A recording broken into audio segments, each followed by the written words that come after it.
Good morning. So, a couple of things right off the bat you might be wondering. Watchman, Mike, it's Shabbat. What are you doing? It's Sukkot. What are you doing? Doesn't look like a tent to me. You're right. It's not. So here's the deal. And this is something that's incredibly important for people to understand. The Father is much less concerned with ceremonies and rituals than what He is your heart. As a matter of fact, if you are not of a pure heart, if you got anything that's amiss or off or anything like that, that you're not necessarily being the best servant to the Father that you can be, you're not supposed to take part in the rituals and ceremonies. You're supposed to abstain. The only ones that are supposed to take part in the rituals and ceremonies are those people that were pure of heart, that actually tried. Doesn't matter if they succeeded or not. It's about the heart.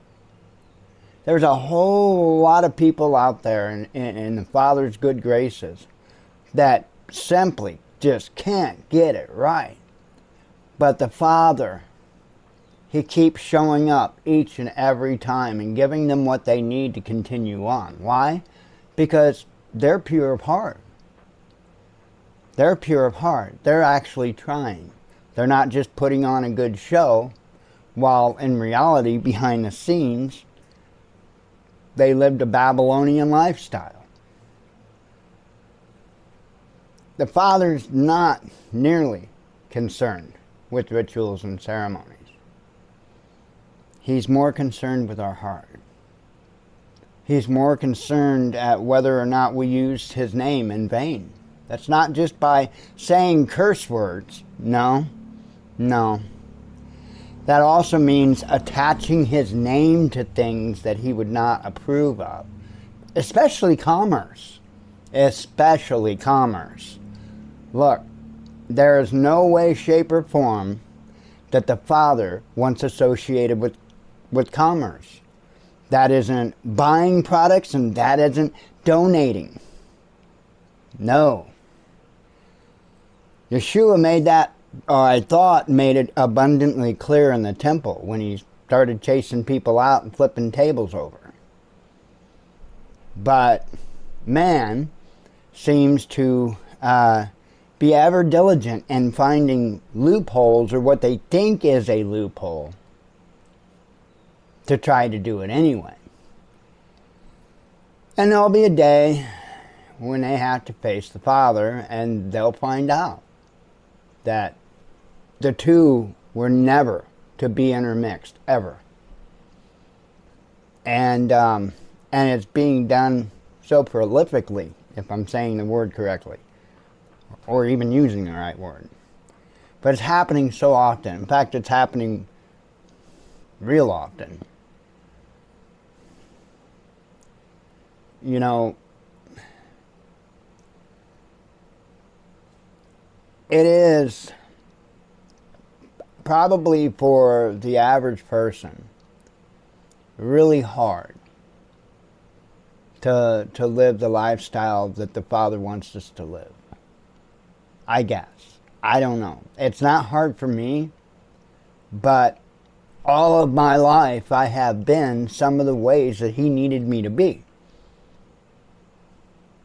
I don't think that's coincidence, by the way. And as time goes on and I look back through my time more and more and more, things line up. They make sense. Why did I go through this? Well, so I'd be prepared for this. Why did I go through that? Well, that way I'll be prepared for that. Whenever life gets rough on me, I don't get mad, I don't get frustrated, I don't lash out, No. I start asking the Father what He wants me to learn. Because if I'm banging my head up against something because I can't get it right, then I am clearly in the middle of a teaching lesson. And I'm not going to just sit there and keep banging my head up against the wall trying to make up stuff that works. I'm going to go to him and ask him, okay, I've tried this and this and this and this. What is it that you want me to do? And he may answer me and he may not. It may be something that I have to figure out on my own. But you know what? Those are the best learning experiences of all. But in order to even be in that position, you have to have the right heart. If you don't have the right heart, none of the rest matters. You can ritual and ceremony your life away. And if you don't have the right heart, you're actually doing damage.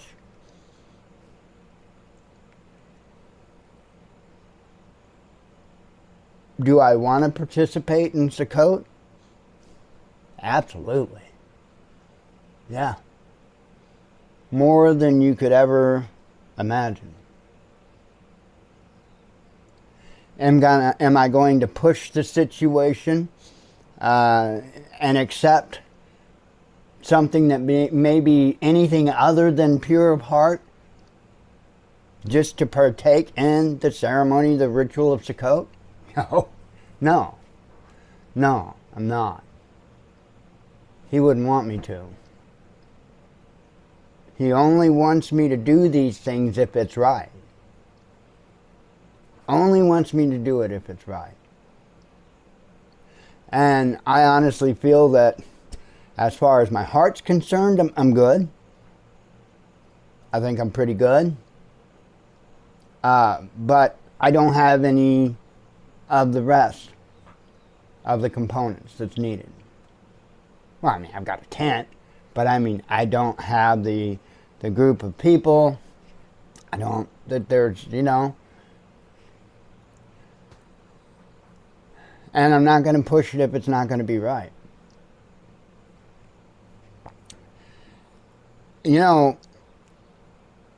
Maybe several of you probably have no idea that I am actually an ordained minister. And I know it, and yes, it was that way. So that's, people can laugh at that all they want, but that's actually what put me in touch with God and what actually brought me around to the Father. So it was actually a joke that I had played on myself when I got ordained. But that joke turned around and made me the joke.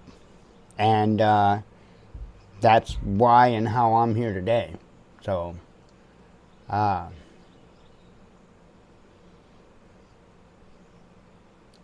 yeah, I would love to.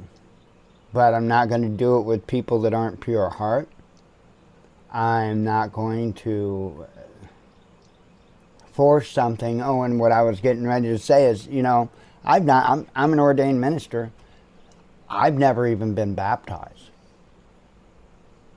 I've actually had a few different opportunities to make it happen, and I turned it down. Why? Because it wasn't right. I didn't feel in my heart that it was right. The Father will let me know when it's right. See, that's what it is to have faith. I hear a lot of people talk about faith, especially the YouTube evangelists. They talk about faith. But I don't see a whole lot of action when it comes to faith. What are you willing to sacrifice? Because that's kind of one of the, that's just simply kind of one of the things, That's the whole reason for fasting and whatnot, is to sacrifice. To sacrifice for your God, for your Creator.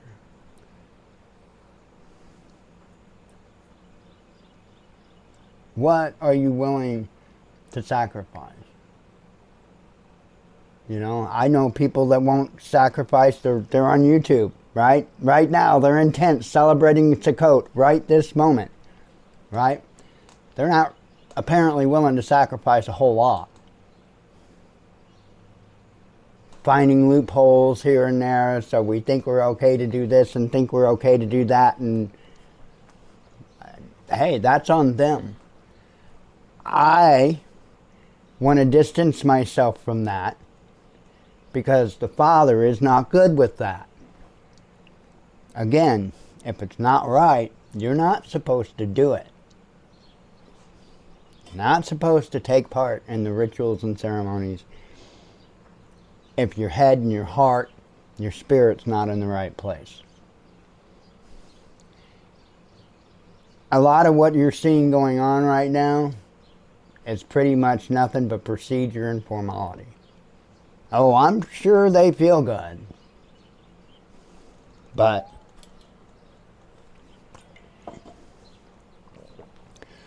I don't think that the Father instructed us to be concerned about how we feel. In fact, I'm pretty sure the Father instructed us to go by facts, to go by truth, to go by actions, and not to go on how we feel. He made that very clear as well. See, again, I'll say it again, and I get thumbs down every time I say this. Whatever, the truth hurts. I have not yet met a person that can recite large swaths of the Bible, word for word, that knows how to follow it. I'm 51 years old, and I have not yet met someone that can remember word for word, big, huge chunks of the Bible, that can actually live by, or even in many cases understand what the Bible's saying. It's just one of those observations I've noticed. But on the other hand, there's many people, myself included, I can't, it's crazy the stuff that I can remember. I mean, for those that don't know, I have a partial photographic memory. It's crazy the stuff that I can remember. Scripture? Nope. But I understand what it means. I understand how it works. I understand what He expects from us. And probably the large reason for that is because when I have questions, sure, I resort to the different literature that I can get my hands on, Strong's and whatnot. I do a deep dive and do all that stuff. But do you know what I do first? And do you know what I do over and over and over again? I ask Him personally. Plain and simple. Ask Him personally. But then you need to be prepared to accept what He says, and be prepared to, if it involves it, take the action that He says. He's much more concerned with where our hearts are than what He is in participating in rituals and ceremonies. Anyway, I hope some of this makes sense.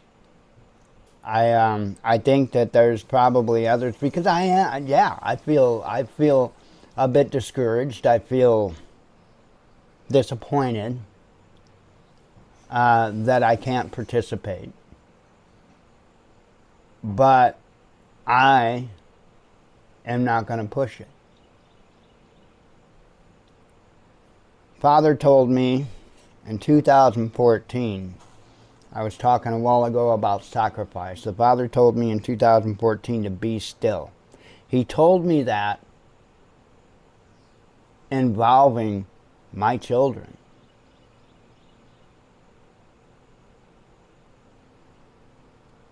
All I wanted to do is anything and everything I could do to be back in their lives, to be able to just simply see them and speak to them.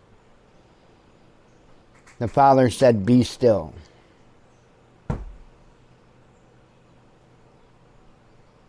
And that has not changed here in 2023.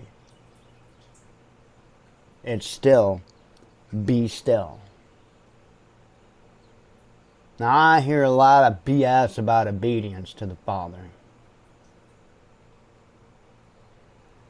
But I sure in the hell don't see the sacrifice. Maybe it's just me. Shalom.